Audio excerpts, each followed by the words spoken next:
मगर मैं आपको नेशनल मीडिया को या कुछ जो शरारती मीडिया वाले लोग हैं उनको एक बात बोलना चाहता हूँ कि आप एक छोटे से किसी भी इंसिडेंट को, किसी भी एक या दो बंदों के इंसिडेंट को कौम का मुद्दा या कौम का सिस्टम मत बनाओ, उसकी परसेप्शन मत बनाने की कोशिश करो।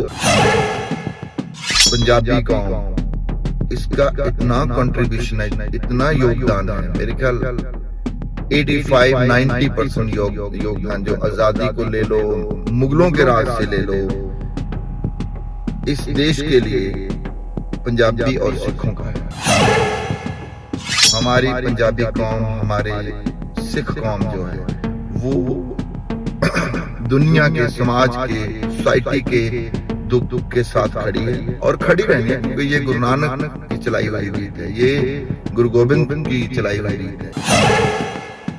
पंजाबी जो है, सिख जो है, ये जब भी कोई अटैक करता है ना, उस टाइम इकट्ठे होते हैं। वैसे ये आपस में भी लड़ते रहते हैं, मगर जब कोई बाहर से कोई अटैक करेगा ना, ये इकट्ठे होंगे।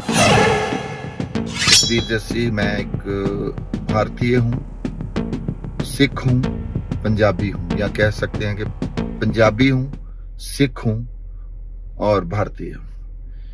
बड़े दिन से मैं एक चीज फील कर रहा था, महसूस कर रहा था कि मैं या बोलूं या लिखूं, पर लिखना थोड़ा आसान नहीं होता, मुश्किल होता है, बहुत सारा लिखना पड़ता है, लोगों के एक एक बंदे के जवाब देने पड़ते हैं। मैं देता हूं जवाब, मैं तो कभी भागता नहीं हूं, मगर मैं आपको नेशनल मीडिया को या कुछ जो शरारती मीडिया वाले लोग हैं उनको एक बात बोलना चाहता हूं कि आप एक छोटे से किसी भी इंसिडेंट को, किसी भी एक या दो बंदों के इंसिडेंट को कौम का मुद्दा या कौम का सिस्टम मत बनाओ, उसकी परसेप्शन मत बनाने की कोशिश करो। उसका कारण मैं आपको बताता हूं कि क्यों ना बनाओ।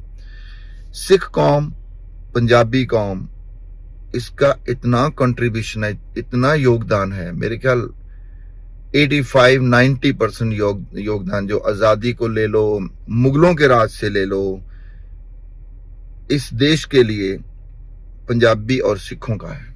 उसमें कोई बहुत फड़ मारने वाली बात नहीं है, बहुत ऐसे अहंकार वाली बात नहीं है, ये प्यार वाली बात है, सत्कार वाली बात है। हमारे धर्म ने हमें सिर्फ एक चीज सिखाई है, हमारे कल्चर ने हमें एक चीज सिखाई है कि दूसरों को प्यार करना है, दूसरों का सत्कार करना है, दूसरों के लिए कुर्बान होना है, दूसरों के दुखों में खड़े होना है।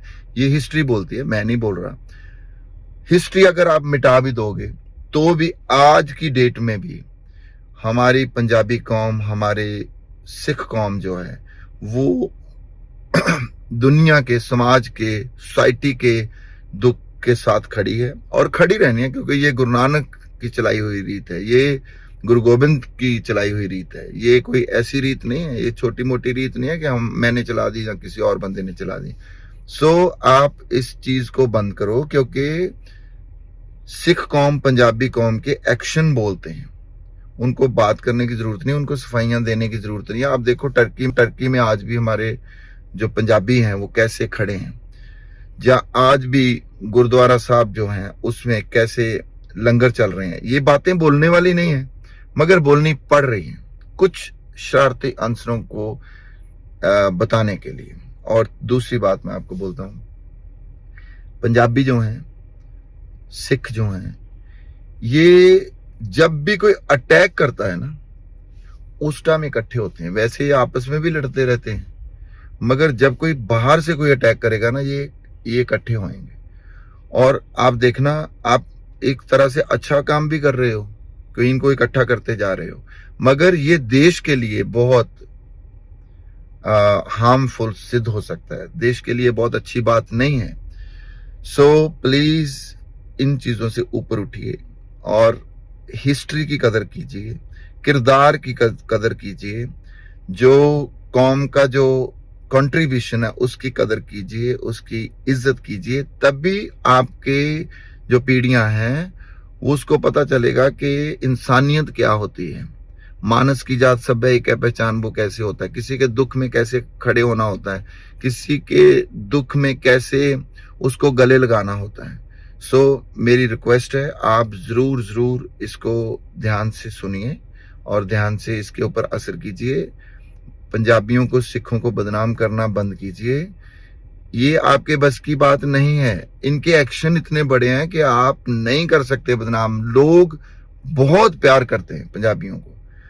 नॉन सिख, नॉन पंजाबी जो लोग हैं, वो सिखों को अपना बड़ा भाई और अपना अंग समझते हैं। उसको आप अलग नहीं कर सकते। जितना मर्जी जोर लगा लो, ठीक है आप टीआरपी के लिए कुछ कर देते हो, जहाँ आपको व्यूज चाहिए होते हैं तो आप कुछ भी बोल देते हो। मतलब आप, वो आपकी बेवकूफ़ी, आपकी जो कमीनेपन की जो एक हद है या उसका जो एक नमूना है, वो आप पेश करते हैं।